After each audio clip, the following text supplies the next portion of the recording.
Hey guys, Kristen Leak here. Today is a special day. I have my friend Jessica Greco here with me, and we're just going to chit chat a bit and keep it casual and talk about user experience. So, Jessica, will you introduce yourself? Sure. So I'm Jessica Greco. I'm a UX designer and a researcher. I've been doing this for about 8 or 9 years at this point. And basically, what UX design is about designing for actual people and how they use things. So instead of just, I have a great idea or this is what the business needs, we actually check it with people and see what do they need to do? What are they trying to accomplish with this software, with this object, and designing it in a way that it actually meets those needs and helps people. That's really cool. So, it's kind of a mix of design and a little bit of psychology, right? Definitely. Design, psychology, just being very observant and asking questions. Overall, it can be humbling because as designers, a lot of us are initially trained to think, well, this is my design, this is my thing. And the ego is kind of Yeah, dominant, and it's not really about that. It's more about, well, this is my best guess, let's test and see. So it's like if you apply the scientific method to design. that's true because sometimes we design things and we like it because it's our design, but we don't think about someone else that would use it. Exactly. And it's really hard to kind of take that step back when you're Yeah. first starting out. That was definitely the thing I struggled with the most when I was like a junior designer back in the day. Um, it's really hard to realize, oh, this might not be the answer, even though it looks the best or, we like it the most. Yeah. So taking that step back and just thinking about the work in a way that, does it meet people's needs? Does it help them? Or does it make their jobs harder? That's really the best way to think about it. Do you have to do any testing? Always, always. How do you typically do that? Is that just A/B testing? I guess. What company or what type of company have you worked for, and what? How did you have to do that? So I've mostly worked for large companies, consultancies, and startups. So like kind of a huge mix. Yeah. But a lot of the times, what I specialize in is earlier stage testing. It could be generative testing, where we're looking for a direction and an opportunity for the business, or it could be more validation, where we're trying to see which features fit the value proposition. So probably the biggest thing I do is I'll do research interviews up front. Sometimes we'll review prototypes, like low to medium fidelity prototypes. They might have like a little germ of an idea that we want to see how people react to. Sometimes it'll be more granular testing, like, oh, people had a hard time pressing this button. But that's rarer. A lot of what I do is qualitative, so it's not something like A/B testing where you would put it live on your product and see what happens with the data. Okay. Would that be more of what the developers on your team would do, or the designers? No, honestly, it's really what the product managers would do. Okay. And usually, multiple methods of testing together work really well. Like we would test the prototype up front with, a small group of people, like less than 10, and adjust it accordingly. Then they would build it, and then we might test again, build more, and so on. And then eventually you use A/B testing to fine tune. But A/B testing it is not going to tell you anything other than what people are doing. It's not going to tell you why they're confused. Right. So using a combination of qualitative and quantitative methods together is really the best sort of check and balance for design. Okay, that makes sense. You always heard you need a test. Like you can never do too much. I try to test things regularly. Every time we have an assumption, we try to recognize it. Every time I have a question that I'm not sure about. So I try to treat it as like sprints almost. Okay. Developers have sprints for building. Designers can have sprints for testing too. Sometimes people get very precious about their work. They don't want to show it to people because it's not ready yet. Look good. Stakeholders get weird about showing things that aren't pretty to people. Yeah. But it's actually not about that. People can suspend disbelief, and they're just going to ask you lots of questions. And it's like I tell people, there's no such thing as a dumb question. We're not testing you. I really just want to know what you think this thing is. Mm-hmm. So if you have some strange assumptions about what it does, it tells me a lot about what your expectations are and what your needs are.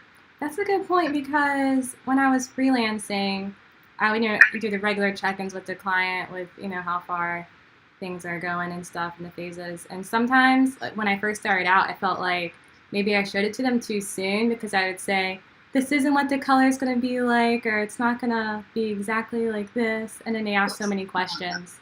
But That's okay. I mean, essentially, you're testing on your clients then, which is totally fine. You might uncover some expectations that you don't like. I don't know. Clients are funny like that.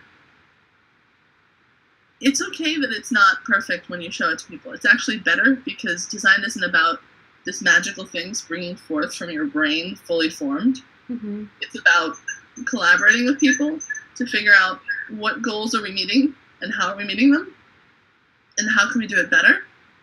So how can you explain it better? How can you make it easier to use? How can you make it clear what this thing does for people, the overall value proposition? Right. And that's really a collaboration. It works better when you have different mindsets together, both a designer and a product owner and maybe a developer too. Mm-hmm. In design, that's referred to as the three-legged stool, because if you have those three perspectives, the user, the technology, and the business, you tend to have a good balance between everything. That's awesome.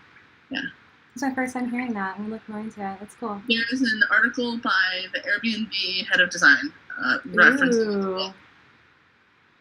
Legit. So you were the director of UX, right, at one point? Yes. I was at a small healthcare startup, early stage, mm-hmm. And I've worked for other companies across education and finance too. So healthcare, education, finance. You can tell that I like having some sort of social impact with my work. That's awesome. Yeah. So what's a regular work day like? Let's see, a regular work day. So really, you're talking about a design leadership position, but you're still doing design on a day-to-day basis. Okay. Just trying to set the example and keep everyone on course and working together, not just going off into their own little worlds. So a typical day is, maybe there's no typical day because you might be doing design or testing or what have you, but abstracting this best I can, I show up, I talk to everyone, I check in with everyone. Okay. How's your day going? What's up? Some companies have sprints where everyone will stand around and say, I'm working on this today. I did is this that like Scrum? I know Scrum you do that. Okay. I have a morning Scrum. Mm-hmm. This is a blocker for me. I need this fixed. Or I don't know what to do with this. But basically, you can do that with design too. Check in with research, check in with design, check in with dev. Usually it's a juggling act between what's being built right now and what we're planning for the future. Okay. That's the difference. The more experienced I get, the more I do a little bit of each. So pretty much every day is or can be different. Yes. And a lot of collaborating. I mean, that's the only thing that stays the same, talking to people. Okay. Cool. When people stop talking, it's bad. That's true. You have to always communicate. It really helps. I mean, it's like, it sounds cliche, but if you're not having conversations about the work all the time, mm-hmm. then it's really easy for someone to go off course. I think I would really like that. I love collabing with people. It's not a bad way to be. Mm-hmm. But what do you like the most about the UX industry or area in tech? What do I like most? Well, it feels like just this something I was meant to be doing. I would be doing it no matter what, even if it wasn't such a big industry. I was moving in that direction without realizing it before I knew what UX was. Mm-hmm. I really like making something that people use, that people need, versus, I have this brilliant idea, bow down to me. I don't do that. Nobody needs that in life. Yeah, it's kind of obnoxious. It's really obnoxious. The, designer as lone genius thing mm-hmm. that used to be very predominant with graphic design does not work. If you find a designer like that, they're a jerk and run away. Run very far. The thing I really love is when someone says, "Oh, this would be so helpful. to me when I do this thing. This is great. My work here is done. Yeah. It's really about the people and helping them. As like hokey as that sounds. Oh, that makes sense. It's rewarding. I feel the same way. It is very rewarding. And so what would be a con? Okay, so I'd say that the con is to be a full stack designer, like a full stack product designer, you really do need so many different areas of expertise. And it's very easy for jobs to masquerade as the full spectrum when in fact they only want you to do like visual design, for example. Yeah. And maybe they want a visual designer who's very good at making sure that the screens make sense together. So visual with a little bit of UX. That's great. If you really want to be a full stack UX person though, you need to understand visual design, UX, which is more like the functional, what are the steps used to create this thing? What on the tech side do we need to realize? How is this thing architected? What is the underlying information architecture overall? What's the flow? You need to understand user research. You don't have to be a user researcher, although it never hurts. But you have to understand how to take research insights and apply them to design. So research is telling us this, even though I'm very passionate about that. How do we balance them? Right. It also really helps to have an understanding of how things are built. Now, that doesn't mean you have to write production grade code, because I can't do that. But I did start out as a front-end developer. Oh, cool. So what code do you know? I started out doing PHP, SQL, CSS, JavaScript, that sort of thing. Okay, you have a little toolkit. I started out doing physical computing, so like electronics. Okay. So I was like really geeky in that regard. But I was using the electronics to tell stories, which is where the design aspect comes in, I think. Okay, yeah. Design is all about stories and your experience with a service or a product over time, which is a story. So a lot of it is you really need the full spectrum, and ultimately you need to understand people. Like code is great, and I know you're a developer, so I'm not going to ding it. It's not a bad thing. It's really important when you're starting out to understand how stuff is built, but even more important is to understand people and how they make decisions. Not just users, stakeholders. Because your stakeholders are users in a way too. How do you get them aligned? How do you get them on the same page? How do you get them to agree with you or to be interested in this initiative that you care about? Persuasion and selling your work is a totally different thing, and it's probably the most important thing. I never thought of that. I've been reading a lot of books about how do you negotiate and handle those sorts of stakeholder conversations. It's really tough. You have to really advocate for your work. So being a great designer isn't just about doing great design, it's about advocating for design internally. Like, so do you have to explain your logic a lot with it? Not everyone is going to understand or care. Okay. But you have to make them care in some way. So sometimes you have to look at this person and think, what's actually important to you as a stakeholder? Okay, so you're the blah, blah, blah. You're coming from the business side. You're interested in cost savings. Okay, so you try and flip it around then. If we do this design, it'll make people more eager to spend money. Okay, yeah. So tying it into the business goals. If you're really good, you can tie it into metrics and have some sort of analytics experience. So as you get more advanced, more senior, the demands grow, obviously. So persuasion is a thing that's really big with me right now in analytics. If I can't tie my work to specific results to show, people spent X amount of time more in our system once this feature was launched, something like that, show some sort of impact of the work, then, if a tree falls in the forest and nobody's around, did it happen? It's that sort of thing. Okay. Design is great, but design quantified so people appreciate it is better. Wow, so, man. That's a whole nother level I had no idea was a part of it. I know. I think that starting with like UX, visual design, and understanding how things are built, Mm-hmm. maybe having some front end experience would not be a bad thing. Okay.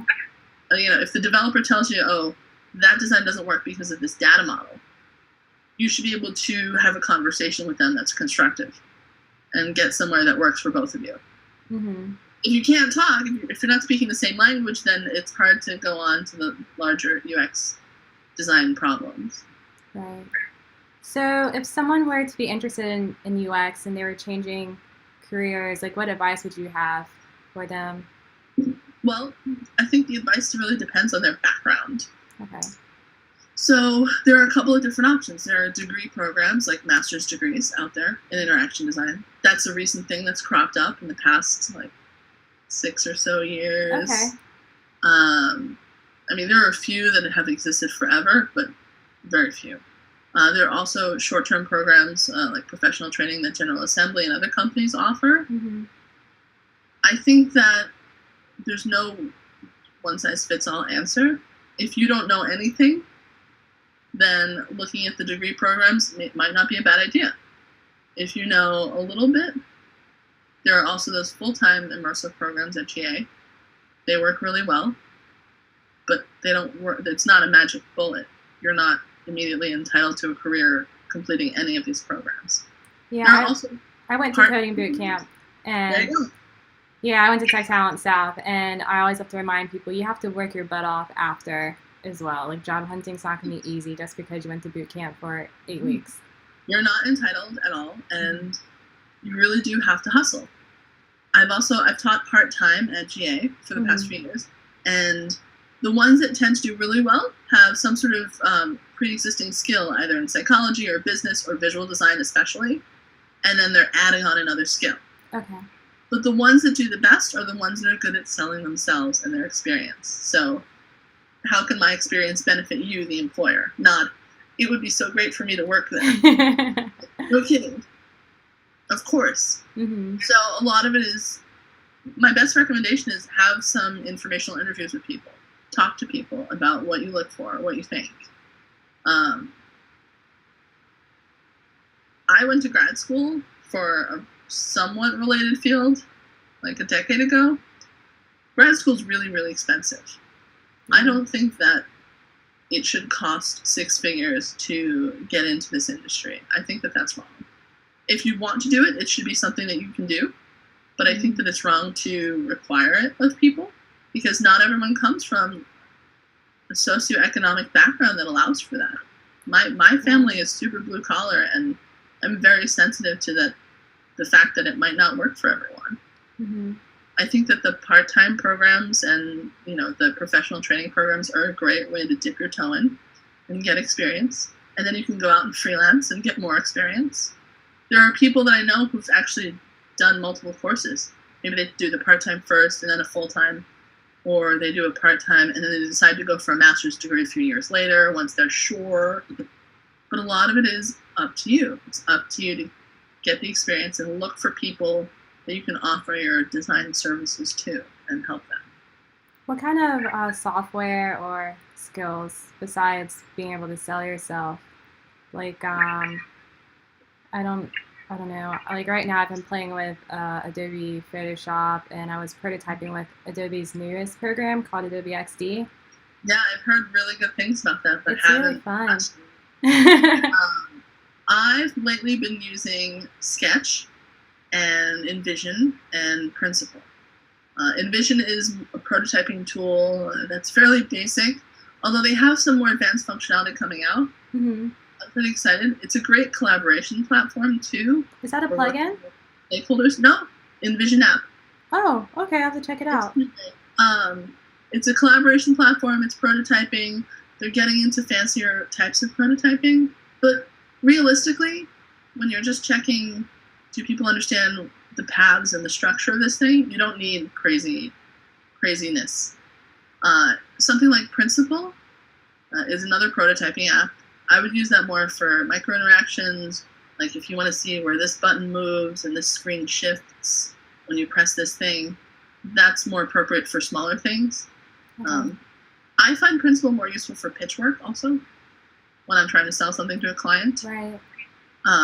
because it makes sense for it to look a little more high fidelity, especially with native apps. It works really well. Okay. In Vision, it could be anything. They're flat images. They're just barely clickable. It's MVP. Principal is more like I either want to impress you or I want to make sure a developer can build this very small animation detail and sees it in its full glory. So they're complementary. Okay, cool. I'm going to have to check out Principal. I've never heard I of that. have heard really good things about Adobe XD. I just haven't touched it yet.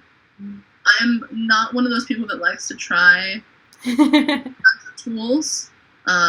Framer's been on my checklist for prototyping too. It's a little bit more code infused. But ultimately, it's about figuring out what tools work for the problem at hand. I've had clients who think they don't like prototyping at all, and why are you wasting your time on this? And then I show them, yes, it's weird. People have strange biases, and sometimes you have to kind of dig into that. Like, well, you don't like it because it doesn't look real. Okay, so let's do a prototype that looks realer.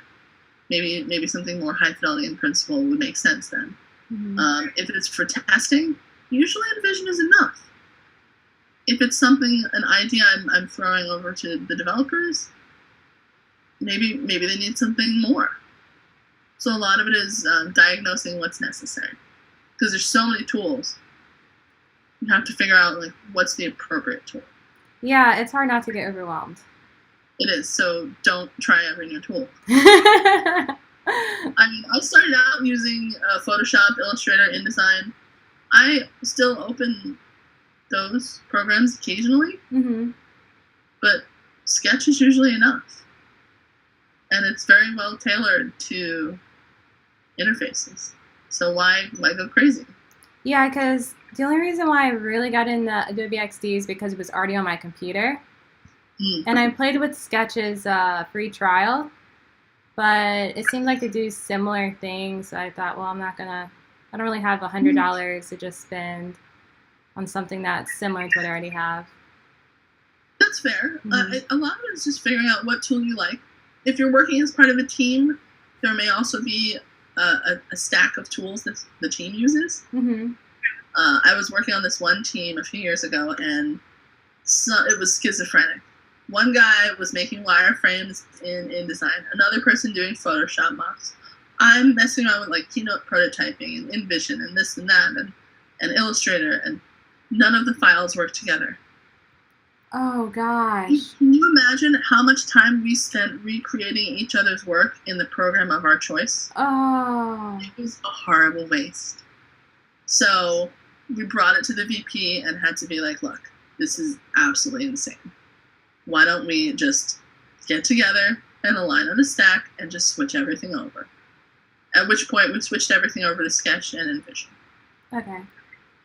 I mean, the amount of time we wasted rebuilding each other's work when it didn't need to be rebuilt was astonishing. So, yeah. Cool. Well, thank you so much. Thank you so much for your time today. You're welcome. Thank you for having me. Yeah, and how can my viewers get a hold of you on social media or wherever? Oh, I'm on Twitter. I'm Grecosaurus. Awesome. You can find me there. Okay, cool. Well, it's great talking to you. Take care.